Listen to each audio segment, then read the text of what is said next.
versículo 2, y nos unimos en el último. 5 del 1 al 11. En consecuencia, ya que hemos sido justificados mediante la fe, tenemos paz con Dios por medio de nuestro Señor Jesucristo.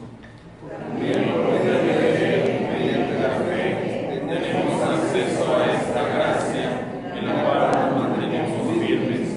Así que nos regocijamos en la esperanza de alcanzar la gloria de Dios. Y no solo en esto, sino también en nuestros sufrimientos, porque sabemos que el sufrimiento produce perseverancia. La perseverancia, la entereza de carácter, la entereza de carácter, esperanza. Y esta esperanza no nos defrauda, porque Dios ha derramado su amor en nuestro corazón por el Espíritu Santo que nos ha dado. La verdad, como éramos incapaces de salvarnos, en el tiempo señalado, Cristo murió por los malvados. Difícilmente habrá quien muera por un justo, aunque tal vez haya quien se atreva a morir por una persona buena. Pero Dios demuestra su amor por nosotros en esto, en que cuando todavía éramos pecadores, Cristo murió por nosotros. Y ahora que hemos sido justificados por su sangre, con cuánta más razón por medio de él seremos salvados del castigo de Dios. Porque si quedáramos enemigos de Dios, fuimos resucitados con él mediante la muerte de su Hijo, con cuánta más razón, habiendo sido reconciliados, seremos salvados por su vida. Todos, y no solo esto, sino que también nos regocijamos en Dios por nuestro Señor Jesucristo, pues gracias a Él ya hemos recibido la reconciliación. Sentados, hermanos. Cuando leemos la palabra de Dios en Romanos, estamos leyendo doctrina. Y nuestra meditación de hoy es una extensión de lo que hemos estado reflexionando en Romanos capítulo 5. Quiero comenzar con una pregunta. Acabamos de leer este pasaje de Romanos capítulo 5, los primeros 11 versículos. La pregunta es: ¿de quién es la autoría de la salvación? ¿A quién se le ocurrió la idea? Lo que leímos, ¿qué nos dice? ¿Quién determinó, quién diseñó, quién planeó y ejecutó la redención? ¿Quién determinó, quién diseñó, planeó y ejecutó la salvación que nos ha sido dada y que trae a nuestra vida certidumbre de perdón y paz con Dios? Dios, y la ejecutó a través de Jesucristo. Es verdad. Lo leemos constante y perseverantemente en Romanos. De hecho, esta es una afirmación que reiteradamente está en el apóstol Pablo. Cada vez que leamos a Pablo, su tema recurrente es el Evangelio de Jesucristo. El énfasis de nuestra reflexión de este día es doctrinal. El problema que tenemos con las reflexiones o los mensajes y las predicaciones de énfasis doctrinal es que las personas siempre están esperando recibir recetas de cocina acerca de cómo arreglar su vida, y cuando escuchan algo que es de manera conceptual, fundamentando y explicando, exponiendo los asuntos de la doctrina bíblica, les parece que no hay una conexión entre lo que está expuesto en las Escrituras de manera conceptual y que requiere discernimiento y lo que está pasando en sus vidas. Y entonces tienden a desechar lo que escuchan en la palabra, porque piensan que no es tan útil. Sin embargo, la doctrina fundamenta acciones. La doctrina da sentido a nuestros actos. La doctrina que está fundamentada en las Escrituras proporciona certidumbre al que cree. No hay certidumbre si no hay doctrina sana, doctrina sólida. Así que en un mundo incrédulo, en un mundo como el que vivimos, dominado por la idolatría de la negación, como vimos hace 2 domingos, la negación es el credo del no creo. Ese es el credo con el que funciona el mundo hoy día. No creo en Dios, no creo en la religión, no creo en el pecado, no creo en el infierno, no creo en el cielo, no creo en la vida eterna, no creo que el feto sea un niño, no creo que sea pecado abortar, no creo que haya solamente 2 sexos, 2 géneros, es la confesión y el credo del no creo. Ese es el que está vigente en nuestro tiempo. Y esto es una idolatría en nuestro tiempo. Pero no solamente nos enfrentamos a esta forma de cultura de la negación y de la idolatría de la negación, también contendemos contra la idolatría de la autosuficiencia humana que se ha infiltrado en el pensamiento cristiano. Grupos cristianos, iglesias enteras, pensando que la salvación no es algo que depende exclusivamente de Dios y afirmando que la salvación depende de lo que el hombre haga y decida, o no haga y no decida. Es un problema, porque esta es una idea que no es extraña.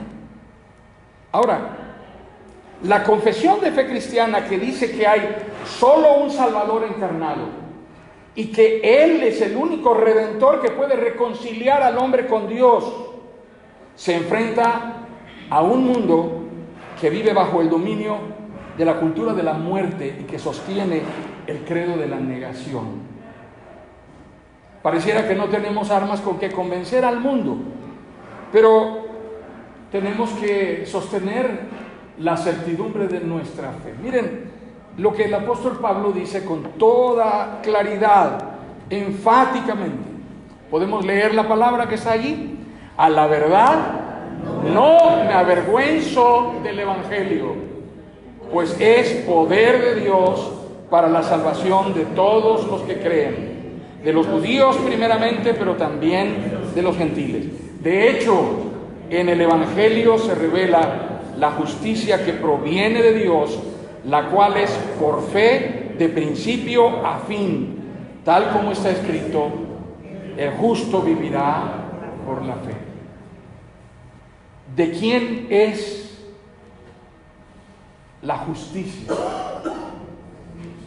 ¿De quién proviene la justicia? ¿Y cuánto dura la justicia de Dios?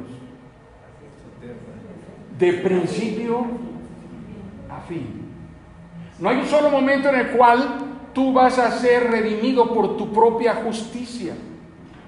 No hay un solo instante en el cual tú y yo logremos acreditarnos delante de Dios con el crédito suficiente para que Dios esté convencido y termine condicionado por mí, por mi manera buena, bondadosa, generosa, noble de ser, y diga: este verdaderamente merece irse al cielo con todo y los tenis puestos. ¿Podemos entender eso? ¿Queda claro en esta porción que acabamos de leer? La justicia siempre es de Dios, no es nuestra. Es interesante, ustedes vieron, las nuevas generaciones no saben de qué estoy hablando porque esto es bastante más antiguo, un poquito después de los dinosaurios, la serie de las películas del Padrino. La primera nos impactó y luego algunos quedamos enganchados con ver las demás, pero en realidad son películas sórdidas, impresionantes, que son la historia de Mario Puzo, escrita para describir la mafia siciliana, la vida de la mafia, y cómo esto llegó hasta los Estados Unidos, y se acendraó en los Estados Unidos, y penetró en las entrañas de la economía y de la vida social de los Estados Unidos de manera impresionante. Francis Ford Coppola es el director de esta serie de películas del Padrino. Pero en el fondo de esta trama novelesca que nos presentan en la serie del Padrino, hay un elemento que es común a lo que estamos diciendo. Se dan cuenta que los mafiosos, el padrino, su familia, sus hombres, sus sicarios, sus capos, eran gente profundamente religiosa, que bautizaban a sus hijos, que casaban a sus hijas, que no fallaban a la misa, que eran cumplidores y tenían amigos íntimos que eran obispos y cardenales, y los cardenales eran sus confesores. ¿Se dan cuenta? Porque en esta forma de cultura y de religiosidad en la cual el credo es la autosuficiencia humana, la religión se trata de lo que el hombre hace para Dios. La religión se trata de lo que yo, con mi justicia, con mis atributos, hago para Dios. ¿A quién les recuerda en el Evangelio? Alguien de quien Jesús platicó una parábola de dos hombres que descendieron al templo a orar. ¿Se acuerdan ustedes? ¿Qué era uno de ellos? Uno de ellos era fariseo y el otro ¿qué era? Era un cobrador de impuestos.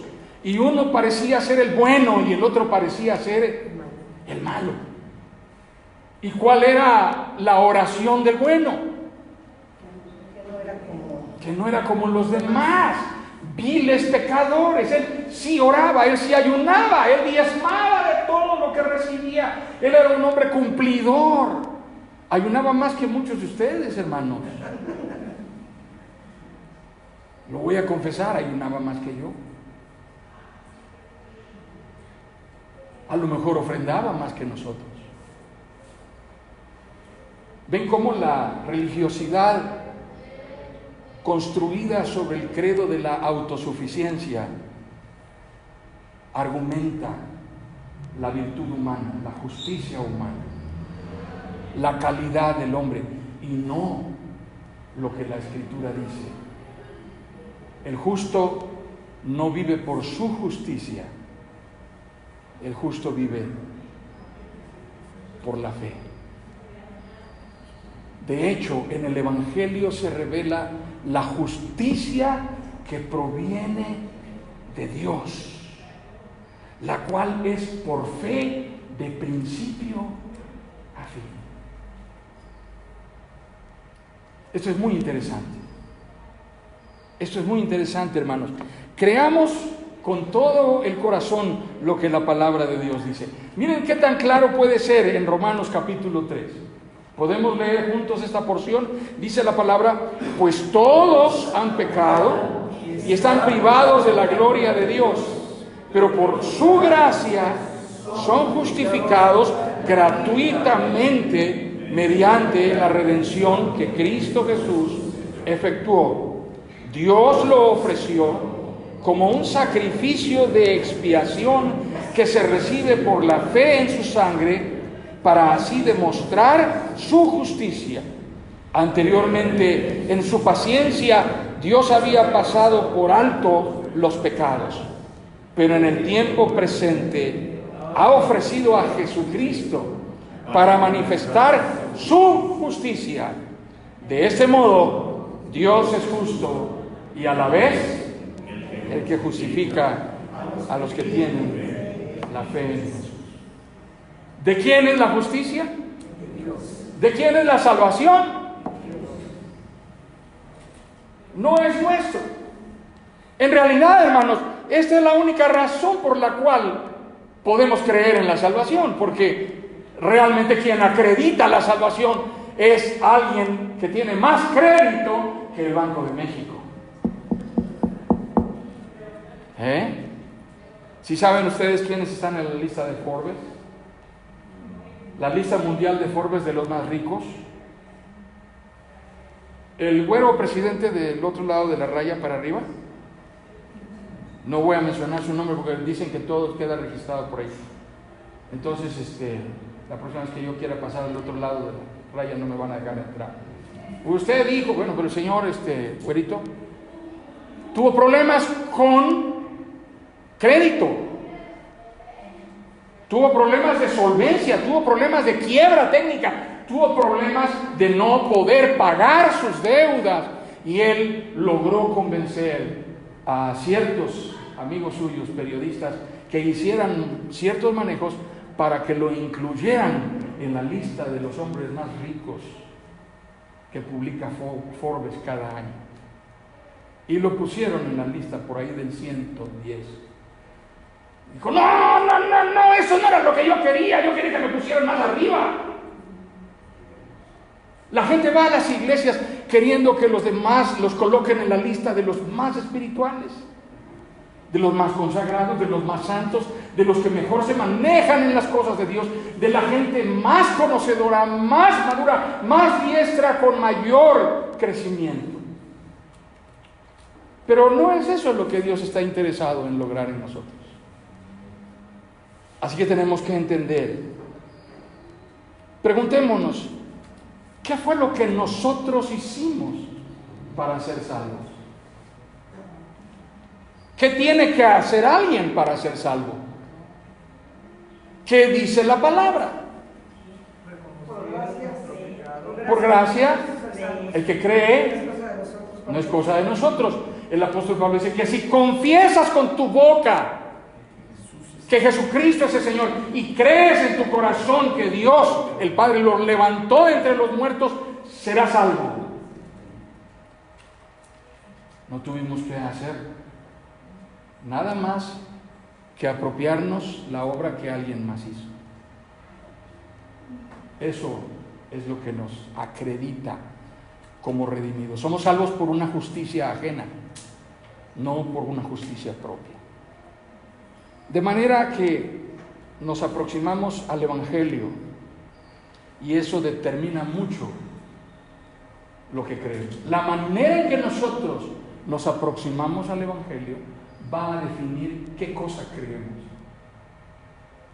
Tengo el interés de compartir con ustedes un tema de gran confusión que ha existido a lo largo de la historia del cristianismo protestante. Alrededor de los años 1600, por allí, un pastor protestante en Holanda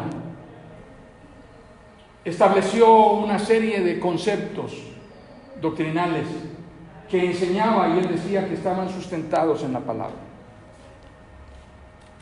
Pero esos conceptos crearon confusión y debate. Estoy hablando de un hombre que se llamó Arminio, el pastor Arminio.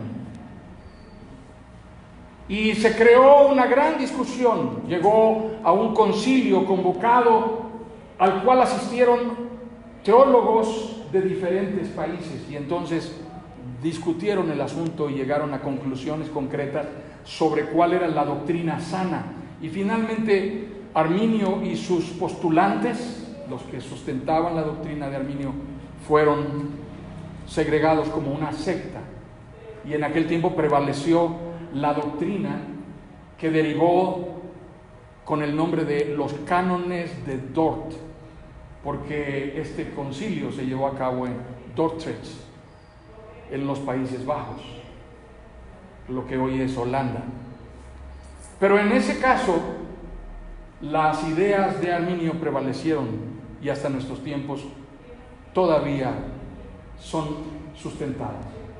La doctrina de Arminio está construida sobre un concepto fundamental, el concepto del libre albedrío absoluto del hombre. El libre albedrío absoluto del hombre dice que el hombre es absolutamente libre, casi exactamente en los mismos términos en que Dios es libre. La doctrina de los cánones de Dort, que conocemos hasta nuestros tiempos y se identifica más fácilmente como los 5 puntos del calvinismo, es una doctrina que está sustentada sobre la gracia soberana de Dios.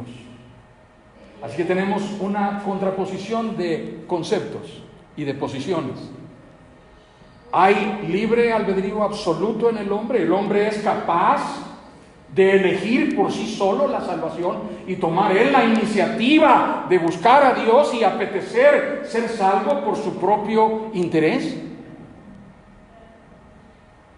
¿Puede el hombre resistir a la obra del Espíritu Santo que pretende convertir su corazón y puede decirle a Dios, no? Murió Cristo por todos los hombres, aún los que escupieron su rostro, los que lo vendieron. Murió Cristo por todos los que lo menospreciarán a lo largo de la historia de la humanidad. O Cristo murió única y exclusivamente por aquellos que eran elegidos y eficazmente llamados para creer y ser salvos. Desde la perspectiva calvinista de la gracia soberana de Dios, el hombre no tiene la capacidad, no hay habilidad en el hombre para elegir la salvación. El hombre está muerto en sus delitos y pecados y por lo tanto no tiene la capacidad de escoger el camino de la salvación y por lo tanto es Dios quien tiene que asumir la iniciativa, no solamente para enviar un Salvador, sino para convertir el corazón del hombre y hacerlo volver a la vida, regenerarlo, transformarlo para que el hombre experimente un verdadero arrepentimiento y conversión. Así que el hombre no tiene la capacidad de resistir a la obra del Espíritu Santo. Cuando el Espíritu de Dios llama al hombre, lo llama eficazmente y convierte interiormente su corazón. Lo hace una nueva criatura. Así que creemos en la gracia soberana de Dios. Pero lo que hemos leído sustenta esto que estamos diciendo. La salvación no está expuesta ni sujeta al elemento volitivo del hombre, a la voluntad humana. La salvación siempre ha dependido de la iniciativa y de la voluntad soberana de Dios, con la cual llama al hombre y trata con él. Así que cuando entendemos esto, tenemos que reconocer que aún en nuestro tiempo todavía hay este debate. Y este debate se presenta en un amplio sector de las iglesias. Y la más difundida de las doctrinas, la más común, no es la de la gracia soberana de Dios. La más común es la de la habilidad humana o la de la autosuficiencia, la del libre albedrío absoluto del hombre. Desafortunadamente. ¿Por qué es esto así? Porque la cultura determina muchos aspectos, hermanos, y es más fácil creer lo que entendemos con mayor inmediatez. Porque lo otro nos requiere someter el pensamiento al escrutinio de la palabra. Nos lleva a estudiar, a discernir lo que está escrito. Aquello es más fácil, tiene más sentido lógico. Yo le digo sí a Dios o no. Y Dios es un caballero. Si yo a Dios no le abro la puerta, Él no va a entrar. Pero eso es falso. No es eso lo que vemos en la entrada a Damasco cuando Pablo iba con cartas del sumo sacerdote para apresar a los cristianos. Dios no llegó tocándole la puerta a Pablo diciéndole: hola Pablo, soy Dios, ¿querrías darme un momento, por favor? Quiero presentarte las 4 leyes espirituales, a ver si estás dispuesto a considerar la posibilidad de darme la oportunidad de transformar tu vida. La palabra dice que el hombre arrogante cayó humillado y sorprendidos los que lo acompañaban y totalmente desconcertado y ciego, preguntó: ¿quién eres, Señor? Pues así es como Dios irrumpe en nuestra vida, no porque lo esperamos, ni porque tomamos la iniciativa de ir a Él, sino porque Dios ha trabajado en nuestra redención desde antes de la fundación del mundo. Y eso es lo que está escrito en la palabra. Podrías tener certidumbre acerca de un evangelio de la salvación que dependa de tu capacidad, de tu determinación y de tu voluntad. Podrías estar seguro de la salvación que depende de tu bondad y generosidad, de tu justicia, de tu nobleza, de tu capacidad para hacer siempre el bien, de tu integridad, de tu pureza.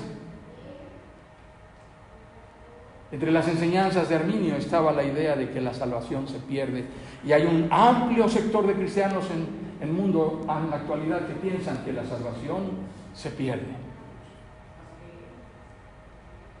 Pero en las conclusiones de los cánones de Dort, la salvación no se pierde. Los cristianos perseveran conforme al propósito de Dios por la gracia de Dios. Nadie es capaz de perseverar por su propia fuerza. Vamos a la batalla cada día por la gracia de Dios y ella nos sustenta. La razón por la cual no morimos de vergüenza, humillados y doblegados por la culpa, no es porque somos buenos, es porque creemos que Dios es misericordioso. Esta mañana leían los hermanos en la clase de estudio bíblico que el apóstol Juan dice: si confesamos nuestros pecados, Él es fiel y justo para que perdone nuestros pecados y nos limpie de toda maldad. Estas cosas les escribo para que no pequen. Pero si alguno ha pecado, hermanos, yo sé que ustedes no pecan, pero si alguno hubiere pecado, tenemos un intercesor, dice la NBI, dice la 60, un abogado tenemos para con el Padre. Y dice puntualmente a Jesucristo el justo.